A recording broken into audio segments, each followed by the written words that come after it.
Hello friend, welcome to my YouTube channel. आज हम बात करेंगे बार्थोलिनाइटिस। बार्थोलिनाइटिस का मतलब होता है inflammation of the Bartholin gland.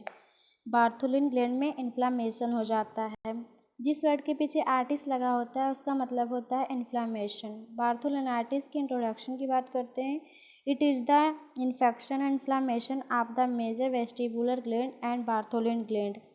Major vestibular gland and Bartholin gland में इन्फेक्शन इन्फ्लामेशन हो जाता है। Which function is related to lubrication during sexual intercourse. ये जो बार्थोलिन ग्लैंड होता है उसका फंक्शन होता है सेक्सुअल इंटरकोर्स के दौरान लुब्रिकेट करने का काम करता है। They are found in the lower third of the labia majora on their inner side. ये जो बार्थोलिन ग्लैंड होता है वो लेविया मेजोरा के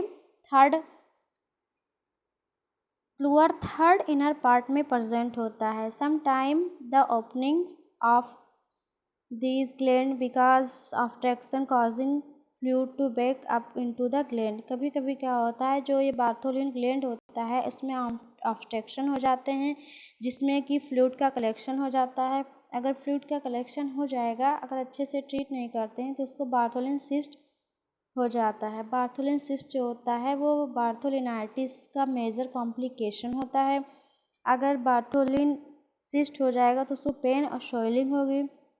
बार्थोलिनाइटिस की डिफिनेशन की बात करते हैं। इन्फ्लामेशन होता है कि किसी भी पार्ट पे अगर स्वेलिंग, टेंडरनेस या मतलब पेन होगा तो उसे इन्फ्लामेशन कहते हैं। आप one or both of the two Bartholin gland. कभी कभी क्या होता है, बार्थोलिन ग्लैंड में दोनों बार्थोलिन ग्लैंड में इन्फ्लामेशन हो जाता है, कभी कभी एक ही बार्थोलिन ग्लैंड में इन्फ्लामेशन हो जाता है। Which are located one on either side of the opening of the vagina. ये बार्थोलिन ग्लैंड जो होता है ये वेजाइना की ओपनिंग के दोनों साइड में प्रेजेंट होता है। किस किस कॉजेस की वजह से बार्थोलिनाइटिस हो रहा है, आइए देखते हैं। Staphylococcus, e coli, streptococcus, enterococcus, gonococcus, chlamydia, trachomatis, ये सारे जो बैक्टीरिया या माइक्रो ऑर्गेनिज्म हैं उसके वजह से बार्थोलिनाइटिस हो जाते हैं। यूटीआई, जैसे कि किडनी में इन्फेक्शन होना, किडनी के नीचे दो पाइप की तरह दिख रहा है यूरेटर्स, इसमें भी इन्फेक्शन होना। ब्लैडर में या यूरेथ्रा में जिससे यूरिन पास करते हैं उसमें अगर इन्फेक्शन हो जाएगा तो उसे हम यूटीआई बोलते हैं। यूटीआई का ट्रीटमेंट अच्छे से नहीं हुआ है तो उसकी वजह से बार्थोलिनाइटिस होने के काफ़ी चांसेस होते हैं।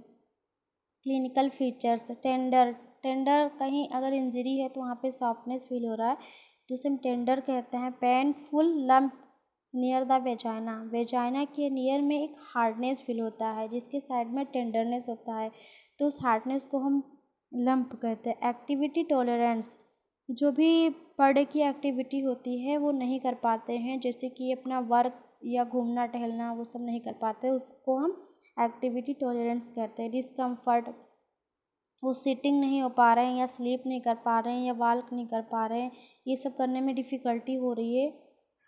पेन ड्यूरिंग इंटरकोर्स, अगर इंटरकोर्स कर रहे हैं तो उसके दौरान पेन हो रहा है। फीवर, बॉडी हीट प्रोड्यूस करती है जिसके वजह से जितने भी माइक्रो ऑर्गेनिज्म है या बैक्टीरिया हैं वो किल हो सके, इसीलिए फीवर होता है। एंजाइटी पेशेंट को इसलिए हो जाता है कि जैसे वो पर डे का अपनी एक्टिविटी नहीं कर पाते हैं तो उसकी वजह से एंजाइटी हो जाता है।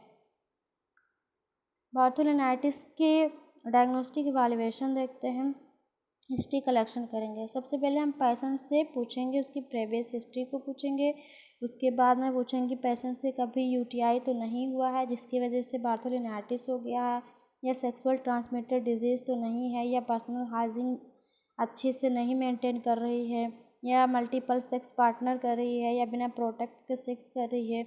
ये सारे चीज़ हम पेशेंट से पूछेंगे, हिस्ट्री कलेक्शन करेंगे। फिजिकल एग्जामिनेशन में हम पेशेंट का वाइटल साइंस चेक करेंगे जिसमें टेम्परेचर और पल्स जो होता है वो इंक्रीज होता है, बीपी, रिस्पायरेशन मेंटेन होता है। और पेशेंट का हेड टू एग्जामिनेशन करते हैं जिसमें वेजाइनल एग्जामिनेशन करते हैं। वेजाइनल एग्जामिनेशन करते हैं तो उसमें टेंडरनेस होता है, स्वेलिंग होता है। अगर हम वेजाइनल एग्जामिनेशन करेंगे तो उससे काफ़ी पेन होगा, उस वजह से हमें वेजाइनल सैम्पलिंग करेंगे। वेजाइनल सैंपलिंग को हम लेके लैब में सेंड करते हैं, जिससे हमें पता चल जाए किस माइक्रो ऑर्गेनिज्म से या किस बैक्टीरिया की वजह से बार्थोलिनाइटिस हो रहा है या हो गया है। बायोप्सी हम टिश्यू को लेके लैब में भेज देंगे, जिसकी वजह से पता चल जाए कि कोई इसमें लंप या कोई भी ट्यूमर तो नहीं हो रहा है, इसलिए हम बायोप्सी करेंगे। बार्थोलिनाइटिस के ट्रीटमेंट को देखते हैं। पेशेंट को रेस्ट करने के लिए बोलेंगे। पेशेंट जितना रेस्ट करेगा उतना इसका सेल टिश्यू रिलैक्स रहेगा, जिससे उसकी कंडीशन जल्दी से हील हो जाए। एनाल्जेसिक, पेशेंट को एनाल्जेसिक देंगे पेन को रिड्यूस करने के लिए। आइबुप्रोफेन मेडिसिन देंगे, जिससे कि एंडोर्फिन हार्मोन्स रिलीज होगा। अगर एंडोर्फिन हार्मोन्स जो होता है वो पेन को रिड्यूस करने का हार्मोन्स होता है, इसलिए हम ये मेडिसिन देते हैं। सिज बात कराएंगे पेशेंट को। जेनिटल पार्ट को इसमें हम बात कराते हैं, जो कि 5 से 15 मिनट तक पेशेंट को हम सिज बात कराते हैं। और इससे बात कराने से जो भी माइक्रो ऑर्गेनिज्म होता है वो किल हो जाता है, उसका पेन जो होता है वो भी किल हो जाता है। और हमें पानी के टेम्परेचर को चेक करना चाहिए कि वो ज़्यादा हॉट या कोल्ड तो नहीं है। एंटीबायोटिक मेडिसिन देंगे। Ampicillin and tetracycline. एम्पिसिलिन देते हैं कि जैसे बैक्टीरिया का ग्रोथ हुआ है तो उसको कम करने के लिए एम्पिसिलिन देते हैं। और टेट्रासाइक्लिन देते हैं कि अगर बैक्टीरिया का ग्रोथ हो गया है तो उसको मल्टीपल होने से रोका जा सके, इसलिए हम टेट्रासाइक्लिन देते हैं। एंटीपायरेटिक देते हैं। एंटीपायरेटिक मेडिसिन जो होता है वो फीवर को रिड्यूस करने के लिए देते हैं। नर्सिंग कंसिडरेशन क्या होता है? असिस्टमेंट ड्यूरिंग सिज बाथ, मतलब पेशेंट अगर सिज बात कर रही है तो उसको हम असिस्ट करना चाहिए कि वाटर जो है उसका टेम्परेचर हॉट या कोल्ड अधिक तो नहीं है। उसको बताना चाहिए पेशेंट को कि 5 से 15 मिनट तक उससे सिज बात करना है, जिससे कि उसके एरिया क्लीन हो सके, उसके माइक्रो ऑर्गेनिज्म भी किल हो जाएं, इसलिए हमें सिज बात कराना चाहिए पेशेंट को। Ensure good genital hygiene, patient को जेनिटल हाइजीन के बारे में बताना चाहिए कि अपने जेनिटल पार्ट को क्लीन करके रखे, जिससे कोई भी बैक्टीरिया इंटर ना करे। और अपने पर्सनल हाइजीन को भी मेंटेन करना चाहिए, जैसे कि वो अपना टॉयलेट साफ रखें। इन्फेक्शन कंट्रोल मेज़र, हम मेज़र कैसे करेंगे इन्फेक्शन को कंट्रोल करने के लिए? जैसे उसको हम पर्सनल हाइजीन के बारे में बताते हैं और अपना वॉशरूम करने जाते हैं तो उसको अच्छे से क्लीन करें, अपना पर्सनल वॉशरूम रखें, क्लीन वॉशरूम रखें। हेल्थ एजुकेशन, लाइफ स्टाइल उसकी अच्छी नहीं है तो उसको हेल्थ एजुकेशन के बारे में बताएंगे। जंक फूड को अवॉइड करें। मल्टीपल सेक्स पार्टनर को अवॉइड करें। बिना प्रोटेक्ट के सेक्स करने से अवॉइड करें। Reinforce risk related to STD, मतलब पेशेंट को हमें बताना है कि एसटीडी हो जाएगा। अगर एसटीडी हो जाएगा तो वो अच्छे से ठीक नहीं होगा, इसलिए हमें पेशेंट को बताना है, उसके फैक्टर्स को बताना है। गिव गुड इन्वायरमेंट, पेशेंट को गुड इन्वायरमेंट देना है, जैसे क्लीन एंड क्लीन इन्वायरमेंट देना है। पेशेंट के आसपास के एरिया को क्लीन रखना है, उसका बेड जो होता है वो भी क्लीन होना चाहिए, उसका पर्सनल वॉशरूम होना चाहिए, वो भी क्लीन होना चाहिए। प्रिवेंशन क्या क्या होते हैं? गुड हाइजीन, उसको गुड हाइजीन के बारे में बताना चाहिए कि अपने जेनिटल पार्ट को क्लीन रखे। सेफ सेक्स के बारे में बताना चाहिए। नो मल्टीपल पार्टनर, मतलब मल्टीपल पार्टनर के साथ सेक्स नहीं करना चाहिए, अवॉइड करना चाहिए।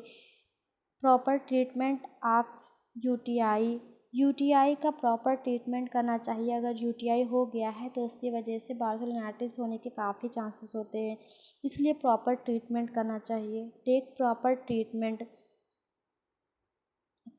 ट्रीटमेंट लेना चाहिए। फॉलोअप, ये सब जितने हैं good hygiene, safe sex, no multiple partner, proper treatment of UTI, take proper treatment, इस सब को फॉलो करना है डिस्चार्ज होने के बाद।